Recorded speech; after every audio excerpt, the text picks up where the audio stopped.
Have you ever wondered which famous restaurants from the 1970s have closed their doors? An era of colorful discos and flashy fashion. These were dining establishments that dominated the culinary scene with their unique charm and delicious dishes.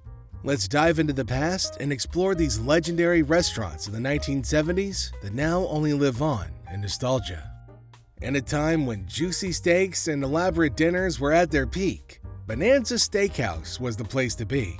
Founded in 1963 by actor Dan Blocker, known for the TV show Bonanza, this restaurant offered a range of delicious steaks and side dishes that won over the hearts of Americans.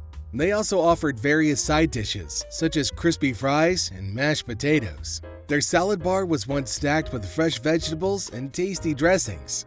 But even the most beloved family restaurants can't always withstand the test of time. After a glorious period, Bonanza Steakhouses faced financial setbacks and had to close its doors, leaving behind only a shadow of its former greatness.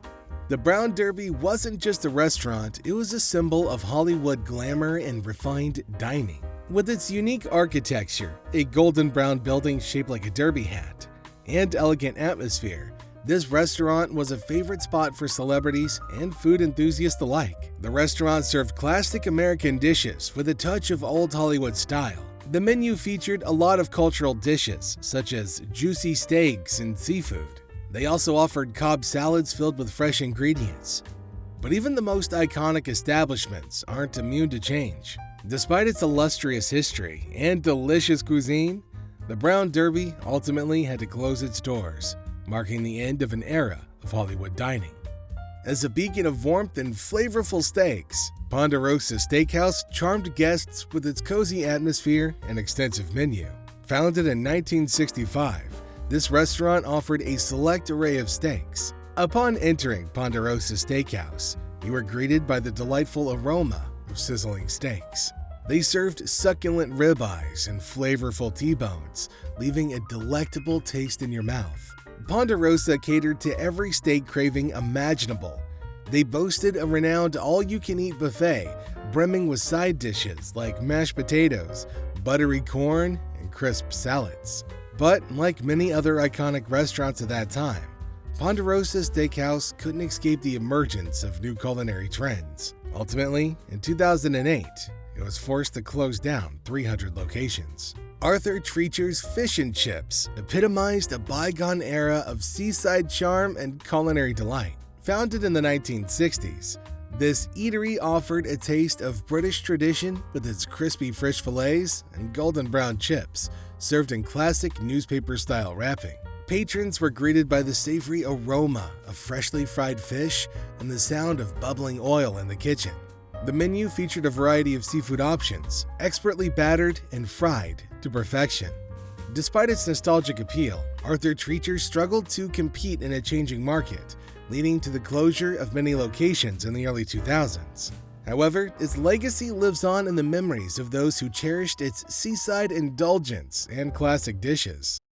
Sizzler was an icon of American dining experiences, with its extensive salad bar and flavorful grilled dishes. Founded in the early 1960s, this restaurant offered a unique mix of delicious steaks, sizzling burgers, and fresh seafood, all prepared to guests' liking. Upon entering, customers were greeted by the enticing aroma of grilled meat and the bustling atmosphere of the restaurant. The highlight of the Sizzler experience was the famous salad bar, filled with an abundance of fresh vegetables, dressings, and toppings. Although Sizzler was a popular dining destination for a long time, it eventually faced changes in culinary trends and economic challenges. Over the years, many Sizzler locations were closed, marking the end of an era of family outings and delicious grilled dishes. Victoria Station brought the romance of railway travel to life with its unique dining experiences and nostalgic ambiance. It was founded in 1969 by Dick Bradley, Peter Lee, and Bob Freeman, with train carriages transformed into cozy dining rooms and a menu filled with delicious dishes. This restaurant attracted guests of all ages. Talk about dining in style. The restaurant offered juicy steaks, seafood platters, and hamburgers. They also had a salad bar, a favorite of every salad lover. Visitors enjoyed the cozy dining spaces, created and converted vintage train carriages. The comfortable benches and subdued lighting created the perfect atmosphere, transforming you back to the golden age of train travel, but without all the noise. But like all good things, the glory days of Victoria Station eventually came to an end. A&W Root Beer stands were a nostalgic symbol, offering a refreshing taste of America. Since the early 20th century, these stands have served their iconic blend of icy root beer and classic fast food dishes. Upon arrival, customers were greeted by the aroma of freshly brewed root beer and an inviting atmosphere. The signature root beer, served in frosty mugs, was beloved by customers of all ages. A&W's famous hamburgers, hot dogs, and fries complemented the menu and satisfied customers' cravings with timeless flavors. Despite their popularity, many A&W root beer stands closed due to challenges in a rapidly evolving market. However, the memory of enjoying a frosty mug of A&W root beer on a summer day remains a nostalgic reminder for many.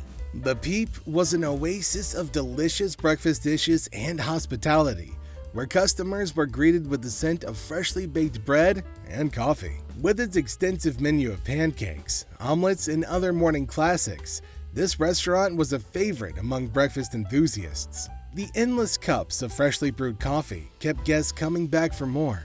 The place was famous for its unmatched hospitality, but even the most beloved breakfast spots can't escape the whims of time. After years of success and growth, the Peep ultimately had to face competition from new eateries and changing eating habits, slowly fading from the culinary landscape. Sambo's restaurant was a bastion of casual dining and homely charm, where customers were greeted by the scent of freshly baked pancakes and warm coffee. With its extensive menu of American favorites and family-friendly atmosphere, this restaurant was a favorite destination for both locals and tourists alike. Changing tastes and economic challenges slowly caused the iconic restaurant to fade away, leaving behind only memories of its tasty dishes and cozy ambiance. The Red Coach Inn felt like stepping into an old-fashioned red brick inn tucked away in the corner of town. It was like taking a step back in time, where customers were greeted with candlelight and homemade dishes. With its extensive menu of classic American dishes such as steaks, stews, mashed potatoes, and crisp salads, this restaurant was a beloved destination for both locals and tourists alike. Nevertheless, the Red Coach Inn has experienced a decrease in popularity in the United States due to evolving trends and shifting consumer preferences. York Steakhouse was a bastion of flavorful steaks and homely charm, where customers were greeted by the scent of grilled meat and buttery potatoes. Founded in 1966 by Eddie Grayson and Bernie Gross, the menu offered something for everyone: succulent sirloin, tender filet mignon, or a hearty hamburger. The restaurant was known for its creamy mashed potatoes and buttery rolls that were beloved by the locals. For years, York Steakhouse remained highly popular. Families, friends, and couples frequented the establishment for a cozy time with an affordable budget. However, by the 1980s, the restaurant's popularity began to decline, eventually leading to closures in many locations by 1989.